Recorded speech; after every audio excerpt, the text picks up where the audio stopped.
mu Rwanda rw'uyu munsi, aho interinete iri guhindura ubuzima bwa benshi. Hari abagize amahitamo yo guhindura YouTube ikibuga cy'ubuzima bwabo. Umwe muri abo ni Gatari Fred, umusore utari usanzwe uzi ariko wahisemo gutuza imbere ya kamera, akigisha abandi ko bashobora kugera ku nzozi zabo. Uyu ni we Gatari Fred. Uyu munsi tugiye kurebera hamwe ubuzima n'amateka bya Gatari Fred, uko yatangiye n'uburyo yageze ku nzozi ze, n'uburyo yakomeje gufasha benshi mu ba content creator bakomeye hano mu Rwanda muzi. Ntimucikwe, reka dutangire twirebera ubutumwa ndetse n'umutima wa content uyu mugabo akora. Gatari Fred yatangiye urugendo rwe rwa YouTube nk'abandi benshi bafite telefoni n'icyifuzo, ariko aho abandi bashyiragaho video imwe buri cyumweru, we yakoraga video buri munsi, akigisha ibijyanye n'ubumenyi butangwa na YouTube, uko wakubaka channel yawe, uburyo wabona views ndetse n'amafaranga ushobora gukura mu gukora content.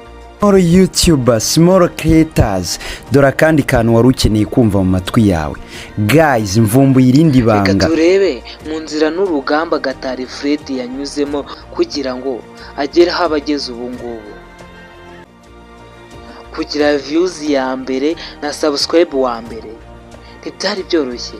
Yanyuze mu ngorane nyinshi, bamwe bamuseka abandi bamunenga, ariko ntiyacitse intege.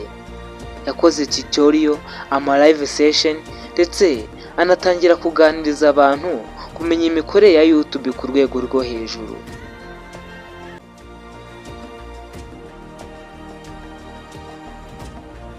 Uko yagendaga ashyira imbere ibyazi, niko abantu benshi batangiraga kumwumva no kumwiyumvamo. Kuva ku bantu 10 bamukurikiraga, Gatari Fred yageze ku bihumbi 10, agera ku bihumbi 20 ndetse arenga n'abantu 70,000 by'abasubscribe. Ibi si uko yacuruje amafoto cyangwa inkuru zitari iz'ukuri, oya, ahubwo yakoze icyo benshi batinyaga, yigisha uko ashobora gukora YouTube channel iramba. Yagize uruhare mu gufungura imiryango ku bantu benshi batangiye gukora amafaranga kuri YouTube kubera inyigisho ze.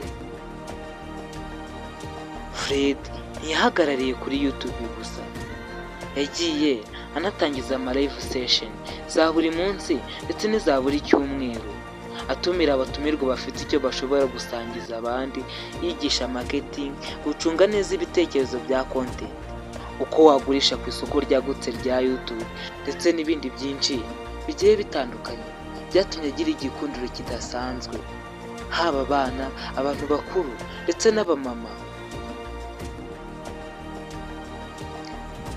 Yabaye umujyanama, umutoza, umwarimu, ariko hejuru ya byose yabaye urugero rw'uko YouTube ari umurimo ushobora guhingwamo ejo hazaza.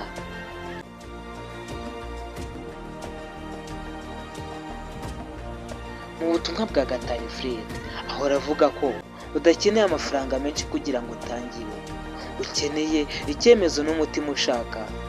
Iyo ufashe kamera yawe ugatangira ibyo wifuzaga, bitangira guhinduka impamo.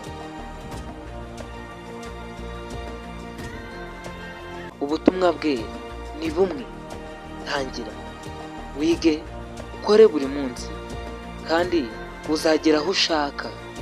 Ubu nibwo butumwa Gatari Fred akunda gutanga.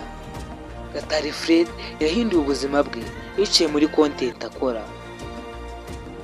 Ubu afasha abandi kubaka ibyabo, yigishije benshi bamaze kubona amafaranga ya YouTube, abandi bamenya ibyo batageze bigishwa mu ishuri.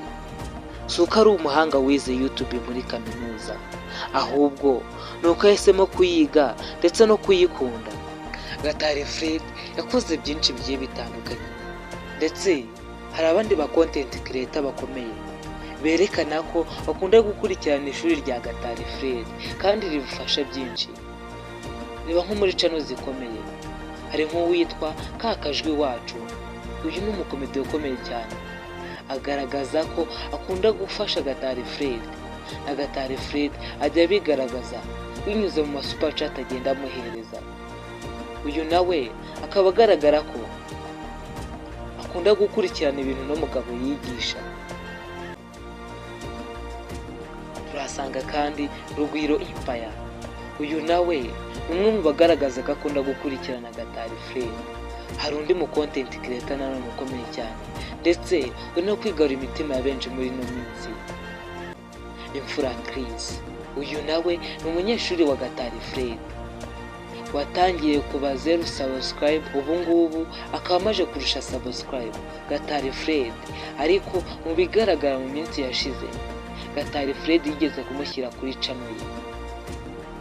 Iki ni kigaragaza umusaruro mwinshi n'umugabo amaze gutanga mu Rwanda.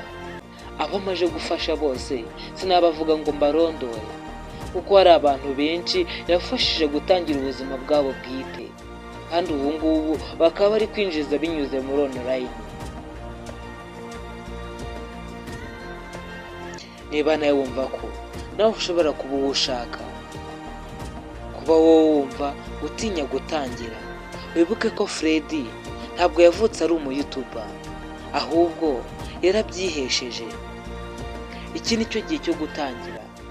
Reka nkwibutse nanone ko afite website icuruza ibikoresho by'aba content creators, akaba agufitiye camera stand, phone stand ndetse na mikoro z'ubwoko bwose zifasha aba content creator gutunganya amajwi yabo, bigatuma n'amashusho yabo agaragara neza bitewe n'amastand aba afite, agufasha mu gufata amavideo yawe. Wakoze kubana nanjye. Uyu munsi twarebeye hamwe ubuzima budasanzwe bw'umu content creator ukunzwe cyane mu gihugu cy'u Rwanda, Gatari Fred. Wakoze kubana nanjye.